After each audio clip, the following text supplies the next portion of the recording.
Hello বন্ধুরা, এই যে আমি বাবার বাড়ি এসেছি, মাটির চুলা রান্না করছি। তো আমি এই যে খাসির মাংস রান্না করব। এই যে কড়াই তেল দিয়েছি আর গোটা জিরে গরম মশলা দিয়েছি। এবার আমি আদা রসুন বাটাটা দিয়ে দেব।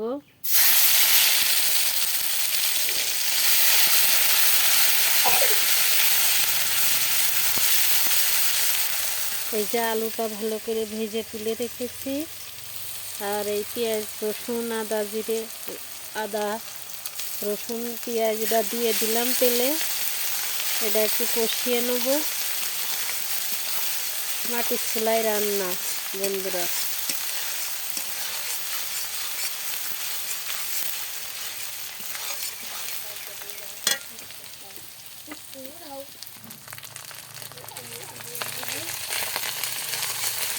এই যে মশলা কষানো হয়ে গেছে, আমি মাংস দিয়ে দেবো। আমার বাবার বাড়ি এরা ঝাল বেটে খায় না, এটা ঝালটা চিড়ে দিতে হয় বন্ধুরা। মাংসটা দিয়ে দিলাম এবং মাংসটা আমি কষাবো।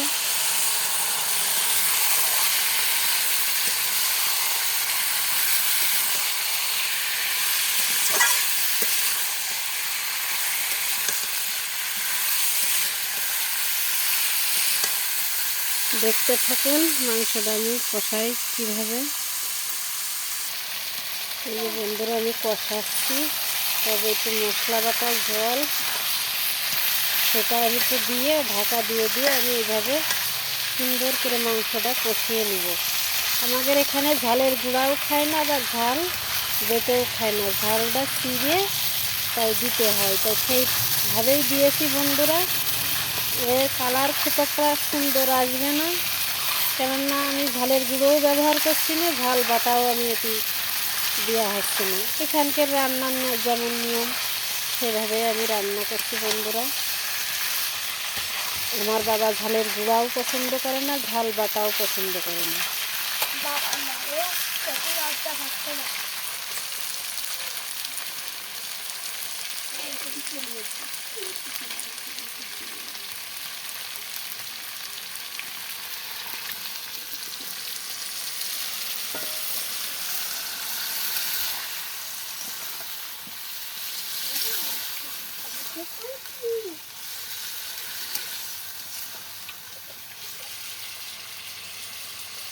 যেহেতু মশলা বাটা জল দিয়ে দিলাম, এবার আমি মাংসটা একটু ঢাকা দিয়ে সুন্দর করে কষিয়ে নেব। হ্যালো বন্ধুরা, এই যে আমার মাংসটা এইভাবে আমি সুন্দর করে কষাইয়ে নিয়েছি। দেখছি কালারফুল না হলেও, সুন্দর না হলেও, এইভাবে মাংস রান্না করলে বন্ধুরা খেতে খুব টেস্ট সুস্বাদু হয়। এই যে হালকা মশলা, এই ঝাল বাটা দিইনি, কিন্তু আমি সব মশলাই বাটাটা দিয়েছি এবং আস্তেটাও তেলের করে দিয়েছি। এভাবে মাংস রান্না করলে মাংসটা খুব টেস্ট হয়। তবে এখন দেখার কালার করার জন্য অনেক সুন্দর ঝালের গুঁড়ো দিয়ে কালার করে, তো আমার বাবা সেটা পছন্দ করে না। তো বাবা যেহেতু খাবে, আমি রান্না করছি, সেই জন্য আমার বাবার পছন্দ মতোই রান্না করছি বন্ধুরা। আমি ঝাল বেটেও দিইনি, ঝালের গুঁড়োও ব্যবহার করিনি। এই যে ঝালটা চিড়ে এইভাবে আমরা দিয়েছি, তাইতে অনেক দেখতে সুন্দর কালার হয়নি। তবে এইভাবে মাংস রান্না করলে মাংসটা খেতে খুব টেস্ট হয়। তা বন্ধুরা, এই যে আমার মাংসটা কষানো হয়ে গেছে সুন্দর করে, আমি এখন একটু জল দিয়ে দেবো। পরিমাণ মতো জল দিয়ে ঢাকা দিয়ে আমি আবার নামানোর আগে একটু গরম মশলা বাটা দিয়ে নামাবো। এই দেখেন আমি সুন্দর করে মাংসটা কষিয়ে নিলাম সুন্দর করে। দেখতেই কালার সুন্দর না হলেও মাংসটা খেতে খুব সুস্বাদু হবে। এইভাবে রান্না করে আপনারা খেয়ে দেখবেন। ঝালের গুঁড়া অ্যাড করার থেকেই যে ঝাল এরকম করে চিড়ে বিচিটা ফেলিয়ে মাংসর ভিতরে দিয়ে আমরা ভালো করে ধুয়ে, এই দেখেন আমার মাংসটা সুন্দর করে কষানো হয়ে গেছে। এবার আমি জল দিয়ে দেবো, তেল ছেড়ে দিয়েছে। এই দেখেন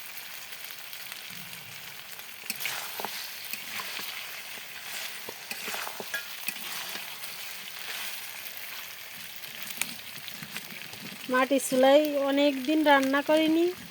তেমন বাবার বাড়ি, আমার বাবার বাড়ি খুব একটা বড় লোক না, পাকা ঘর দোর না, সব কিছুই মাটির। রান্নাও মাটির চুলাই হয়।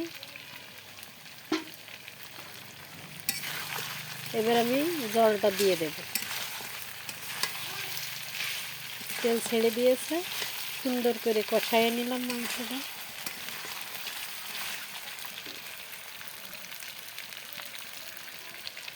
এই যে আমি এখন পরিমাণ মতো জল ঢেলে দিলাম।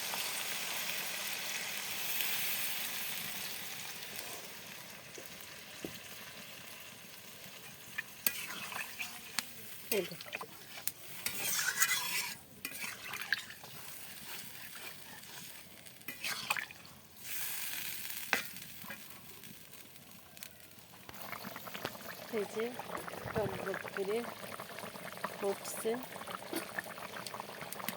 ধোয়া হচ্ছে তো খুব। আমি এবার একটু নামানোর আগে গরম মশলা দেবো, দিয়ে নামাই নেব। আর 5 মিনিট মতো একটু ঢাকা দিয়ে রাখবো। আলুটা ভাজা ছিল সেটা আমি দিয়ে দিয়েছি। এই যে বন্ধুরা আমার মাংসটা হয়ে গিয়েছে। এবার আমি একটু যে বাটা, সবই মশলা পাটায় বাটা আমাদের রান্না, এই যে দিয়ে দিলাম। এখন আমি একটু নামাই নেব একটুখানি। এই মশলাটা বাটির সাথে লেগেছিল, তাই সামান্য পরিমাণ জল দিয়ে গুলাইয়ে দিলাম।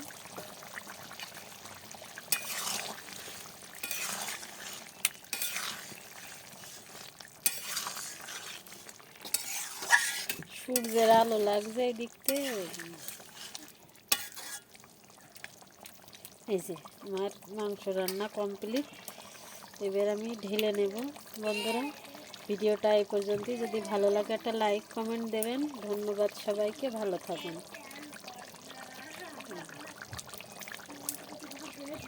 দেখতেই অনেক সুন্দর হয়নি বন্ধুরা, তবে এই মাংস খেতে খুব সুস্বাদু হয়। পাতলা ঝোল, অল্প মশলায় রান্না।